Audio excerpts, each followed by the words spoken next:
and welcome back to my YouTube channel. If you are new here, hi, my name is Kira, and today we're going to be continuing on with our series on urban legends, and we're going to be talking about skinwalkers. Some people in my life have heard about skinwalkers, and some people haven't. Today we're going to be talking about skinwalkers, or how the Navajo pronounce it. A skinwalker is a Navajo creature. They are a type of witch that is harmful and can turn, possess, and disguise themselves as animals and can steal other people's faces, and said to be able to manipulate their voice to sound like someone or something familiar to a person to lure them out. So basically, shapeshifters. They are mostly seen as coyotes, wolves, foxes, eagles, owls, and crows. Many people in Navajo culture avoid talking about skinwalkers because they believe when you talk about them, it'll draw the skinwalker's attention to you and you will become their next victim. And the next part, I'm going to warn you, could be disturbing for some people. When I was researching it, I was caught off guard.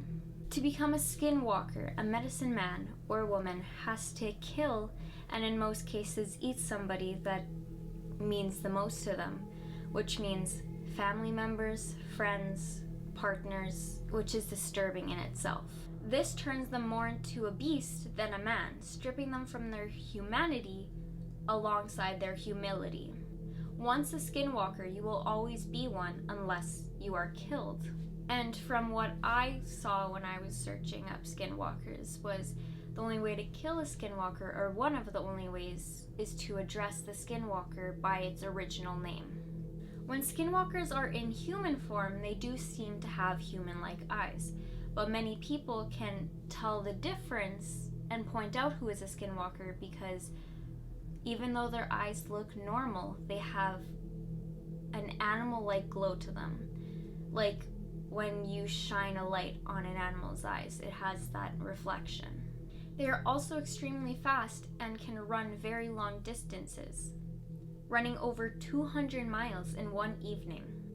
And people have reported that they can keep up with a moving vehicle. But just let's take a second here. Imagine you're driving alone in the middle of the night down just a dark road, and you look out your window and you just see this thing keeping up with your car. And even if you press on the gas, it's still keeping up, same speed. What would you even do? I don't know what I would do, but let me know what you would do in the comments. Their main target is children because children are easily tricked.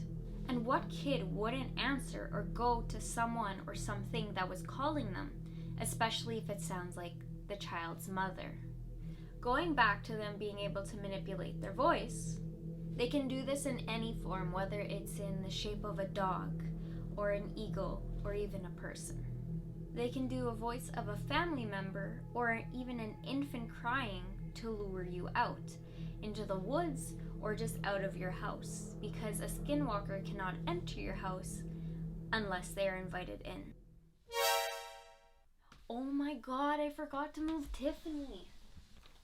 So she's gonna be in the beginning half of the video. Sorry guys.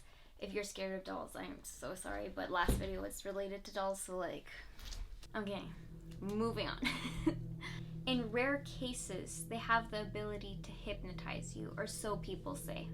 You're not supposed to look a skinwalker in the eyes, because if you do, they could steal your face, your voice, or even your form. And that is a little breakdown on skinwalkers, and next I'll be telling a story that I found when I was researching them that really interested me. But before we do, I do want to mention one thing. As I was looking up skinwalkers, I did come across an article, or a posting on Facebook of someone saying that they had experience with skinwalkers just outside of Edmonton. People who watch my videos that are in Edmonton, if you ever leave Edmonton, just be careful because you might see a skinwalker. Okay, now we're gonna get into the story. But I am gonna wear my glasses because if you don't know, I wear glasses and I'm extremely blind. I can't see, I'm so blind. So let's get into the story. I was visiting my grandparents out in Shiprock, New Mexico during last October to see my family and to go to the Northern Navajo Nation Fair that week. Many Navajo people, including my own family, are very reluctant to speak about skinwalkers because it is believed to attract their attention. However, I grew up away from the Navajo Nation and was very naive about the subject. When it comes to skinwalkers, I was an absolute skeptic.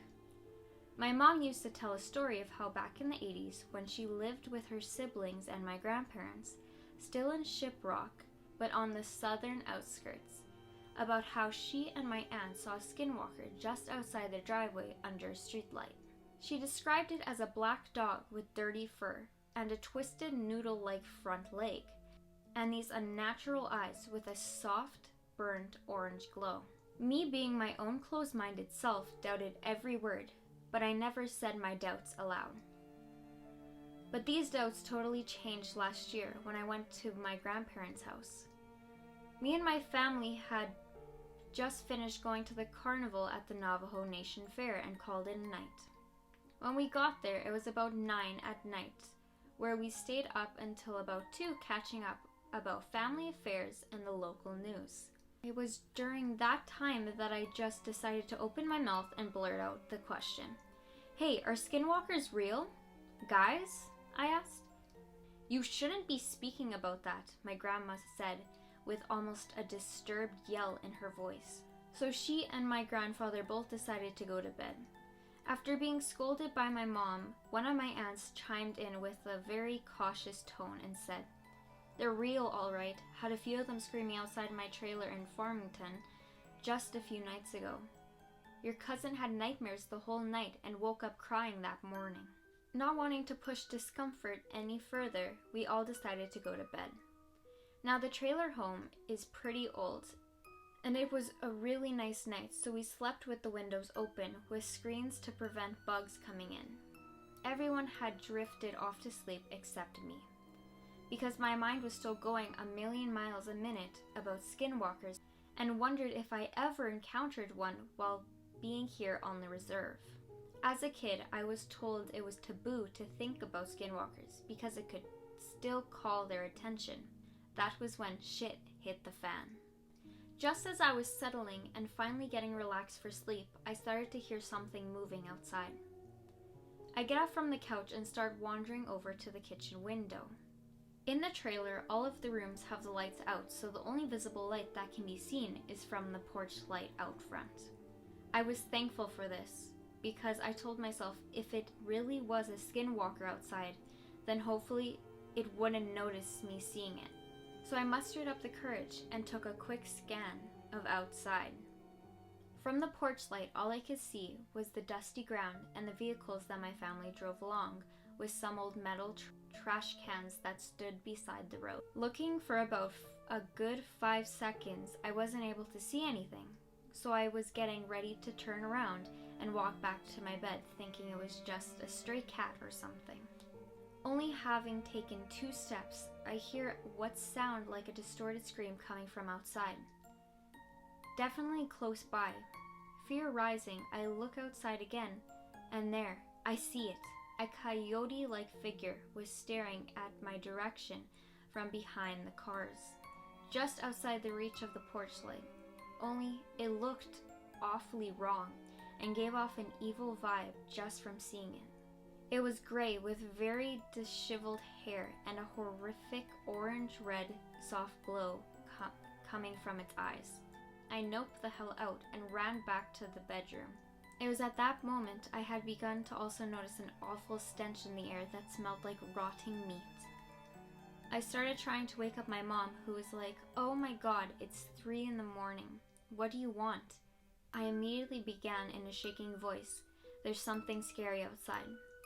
Then she said, now annoyed because I woke her up, "Ugh, it's probably just a stray animal or something. It's a res. Animals wander all over at night." She obviously wasn't getting the drift of what I was saying, so I screamed, "There's some Blair Witch Project shit going on outside, Ma." That got her attention. "What? What the hell are you talking about?" she asked. Then we heard it. The thing outside started making more of its dreadful like screams and started what sounded like thrashing outside on the ground. "Hear that? That's what I'm talking about. So both her and I got back up, looked outside the window, and the coyote thing was making its way to the door. It walked with an odd limp and dragging its back right leg as if it was handicapped. We could hear it start to scratch against the door and make an odd muffled moaning sound. My mom went and got my dad, and they both started shouting in Navajo all sorts of words, telling the thing to go away and saying it's not welcome here. Well, all of this commotion was enough to get the rest of the trailer up as they came out into the hallway. The only thing my mom did was turn to them and said "Skinwalker" while proceeding to point to the door. Noises still happening.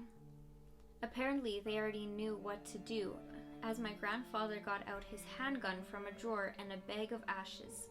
He coated a few bullets and loaded them into the gun and went straight to the door. Yelling more Navajo that was too fast for me to comprehend, he swung open the door and fired twice. Nothing. The thing managed to escape before my grandpa could put a bullet in it. That's the fastest one I've ever seen, said my grandpa. Next thing you know, my aunt and my parents are freaking out about what just happened, saying stuff like, "What if it comes back tomorrow?" And, "It's sauce. Does that mean we're targets now?" Afterwards, my grandpa calmed everyone down, myself included, saying we'll all be fine, and we all went to bed. Morning comes, and my grandparents call one of their neighbors and explain to them what happened.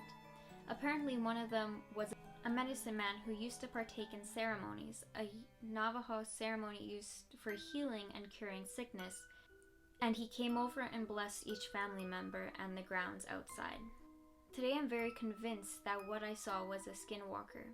I still plan on going back for visits to the family and the North Navajo Nation Fair. I just admittedly hope that I never have such an awful experience like that again. To sneeze. And I can tell you, once I found that story when I was researching about skinwalkers, I instantly got goosebumps. But that concludes a basic rundown on skinwalkers and the urban legend behind them. Let me know that you liked the video by giving it a thumbs up, and comment down below what kind of urban legends you'd like to see next, or any other thing. And let me know if next week's video you'd want a non-spooky one but a fun one. Because I've been thinking about it. So have a good morning, evening, or night, depending when you're watching this, and remember, don't talk about skinwalkers because it draws them in. Okay, bye guys.